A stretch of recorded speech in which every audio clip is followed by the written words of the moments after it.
செவ்வாயும் வேகமும். செவ்வாயும் வேகமும் அதாவது ஒருத்தருக்கு அதீதமான ஒரு வேகம், ஒரு உத்வேகம், எதையுமே ஒரு முன் யோசனை இல்லாம டக்குன்னு செய்யக்கூடிய ஒரு குணத்தை கொடுக்கக்கூடியவர் செவ்வாய்.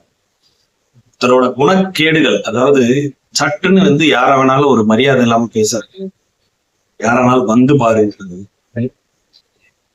ஹர்ட் பண்ணக்கூடிய ஒரு தன்மை, இது செவ்வாய்க்கு இயற்கையாவே ஒன்று, பேசிக் குணாதிசயம்.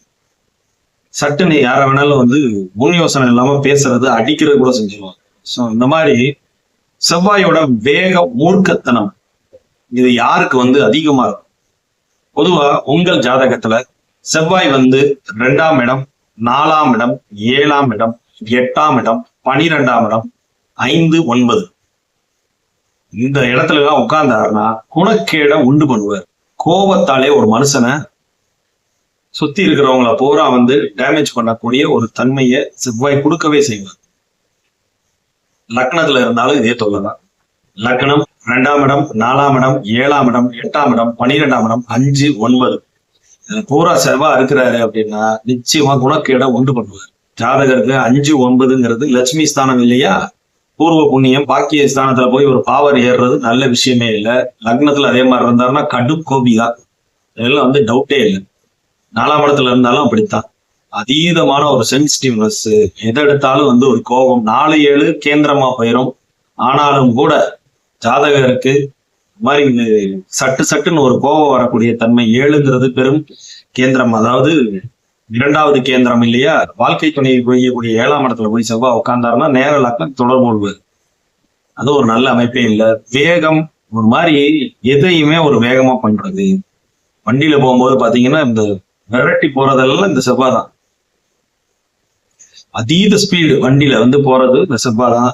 அதே மாதிரி அடுத்தவங்க அந்த 2ஆம் இடத்துல இருக்கிற செவ்வாய் கடுமையான பேச்சு, யாரையும் மதிக்காத ஒரு தன்மை, எதனால எதிர்த்து பேசக்கூடிய ஒரு தன்மை, தான் சொல்வதே சரின்ற மாதிரி ஒரு மாதிரி பிடிவாத தன்மை, இதெல்லாம் கொடுக்கவே செய்வது. குணக்கேட கொடுக்கக்கூடிய கிரகம் செவ்வாய். அதுவும் இந்த மாதிரி இடங்கள்ல அவர் உட்காரும் போது திரிகோண ஸ்தானத்திலாம் உட்கார்ந்தாருன்னா ரொம்ப குணக்கேட உண்டு பண்ணி, வக்கரமான புத்தி, எதுலையும் ஒரு ஆக்ரோஷத்தனம், எதுலையும் மூர்க்கமா தாக்கி, இந்த மாதிரி விஷயங்களை ஏற்படுத்தவே செய்வார். குரு, வளர்பறை சந்திரன், சுக்கிரனோட தொடர்பு, கேதுவோட தொடர்புலாம் இருந்துச்சுன்னா மட்டும்தான் செவ்வாய் ஓரளவு மட்டுப்பட்ட செவ்வாயா இருப்பார்.